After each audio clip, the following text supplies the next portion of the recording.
What's cracking, guys? And welcome to a beginner's guide to anime. So, you want to get into anime. Good for you! Everyone gets tired of the same boring cop shows and real women eventually. Now it's time for the lively animation and more 2D women than you can shake a pocky stick at. Oh, shake it like a salt shaker, shake it. But before we get started, we do need to define what anime is.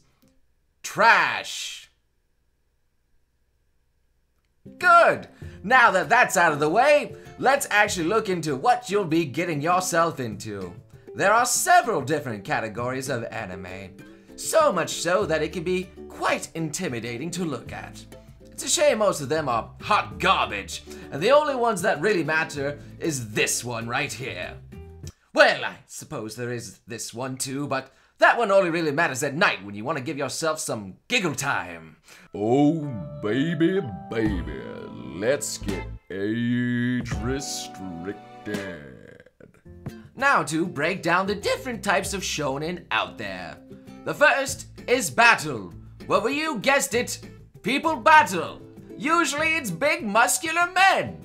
Or sometimes it's even prepubescent or even teenagers that are going out there to save the world from utter catastrophe. Oh boy, isn't that great. The next one is harem. That's right, where a bunch of hot, attractive ladies fall for the one singular attractive male in the entire anime for no apparent reason. All his traits are really freaking average and has no sort of redemption whatsoever than just a plot point where you can self-insert into. The third one is comedy, where you guessed it, it's comedy. Most of the time it's just the same boring jokes that you see from every other show over and over again. Isn't that just great? And this is where things get really spicy and unique. The battle harem comedy. Now, I know these seem complex and unique, but let me assure you, they're not. Get ready for the majority of everything you shovel down your throat to be these anime junk foods. Fans just can't get enough. Now that you're thoroughly invested into anime and made sure to kill off all contact with the outside world, it's time to make the first important step into entering the otaku community. Choosing a waifu.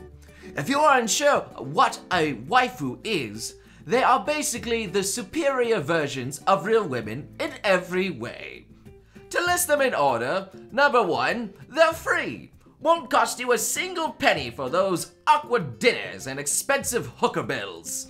Number two, they never leave you. Real women do this all the time, for no reason whatsoever. Having something that won't reject your love makes that pain go away, doesn't it? Number three, require absolutely no effort. Just pick one and go. It's as simple as that. And if you buy one now, you can get another one free. And fourth, jiggle physics. Oh, baby. Oh, yeah, jiggle physics. There are many types of anime waifus, but the ones people generally care about are the ones with big, thick plot. Oh, baby mama, let me put the D in your tube. And secondly, comes the illegal. For some reason, this one is extraordinarily popular. Those sick, disgusting degenerates. With the body types out of the way, here comes generic trope personalities attached to every single one of them without question or care in the world. Why? Because if you wanted a convoluted mess, well, that's what real people are for. To begin, every one of them comes in a type of dere, which roughly means cancer. The first type we'll cover is by far the most prominent and festering of all, the Tsundere. These are girls who can't admit their feelings like normal people. So they rather conduct domestic assault on their chosen victim in order to give them a severe case of Stockholm Syndrome. Lovely. In case you're curious what Tsun means, our top scientists have deciphered that it means bitch nasty. Girl. The next common cliche is yandere. This one shows that she's so sweet and delectable on the outside, but is murdering your family behind your back. Oh, no, she's sweet again with you looking. Oh, isn't that just swell? Nobody really understands why this homicidal maniac is so popular for a waifu choice. But maybe that's because most otaku don't actually know what the opposite gender is and desperately crave attention. It's only a matter of time before studies pull through. Our next dere is the Kuudere. All this one does is absolutely nothing. She just exists. That's it. Hey, it's still better than not having anything at all, am I right? Finally, all the others can be wrapped up in the who the frick cares dere category. Just slap on a random personality trait, crank it up to 2000%, and now you have yourself a background character. This one is mostly used to fill the cheap seats in a harem, because we all know the more characters you have, the more filler episodes you can shove in. Alrighty, now that we have our characters, it's now time to learn how to properly address them and fellow otakus alike. Anime has this common thing attached to the end of names known as honorifics. These are means to show how advanced in levels of weeb you are with another person. Such examples include san, sama, kun, chan, and faggot. Let's use these in a sentence. Daddy by yo Sasuke gay faggot, believe it? Naruto-sama, please, not in public. Sakura slut means nothing to me now, believe it?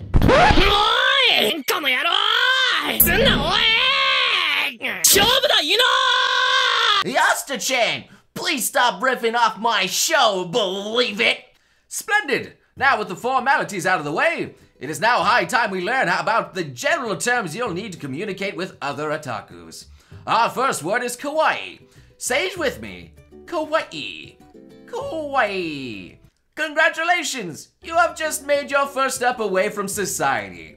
You're going to need to abandon your sanity and reason in order to use the following terms. Please make sure to review these well, because you will surely be using them in daily conversations from now on. If you haven't used at least 2 of these in one sentence, you are just not anime enough yet. Try pouring milk before cereal, or pooping in a public restroom and not flushing to add just the right amount of degeneracy to properly use these terms. Go on now, don't be shy. Your Neko-senpai is trying to show you kawaii opai desu. Now if you excuse me for a moment, my retinas appear to be leaking blood. So you made it this far. Congratulations! So far you have consumed the anime, learned much about the only 2 good anime genres, shonen and hentai, gotten yourself your own custom waifu, and even learned how to communicate with other otaku such as yourself. Now all that's left for you to do is to go on my anime list and negatively review all the anime with your ridiculous high standards because it's just not as good as Dark Souls. And that is all for now, my fellow otaku. I hope you found this guide very helpful. If I missed anything, then please feel free to leave it below in the comments to help other fellow misguided degenerates out there. And also, if you couldn't tell, this entire guide was complete sarcasm. I in no way think that anyone should actually follow this. It's pretty much apparent with my tone of voice and how I conduct myself throughout this entire video. Hope that was clear. But anyway, if you guys actually do want a legit guide on how to get into anime, maybe I will do that if this video is successful. But, you know, whatever the case for now, I just want to say thank you guys so much for watching. Thank you guys so much for enjoying this. Took a while. I'm sleepy and tired, but gosh darn it, it was fun. So anyway, thank you guys once again for watching. And I hope to see every single one of you beautiful sons of guns again next time.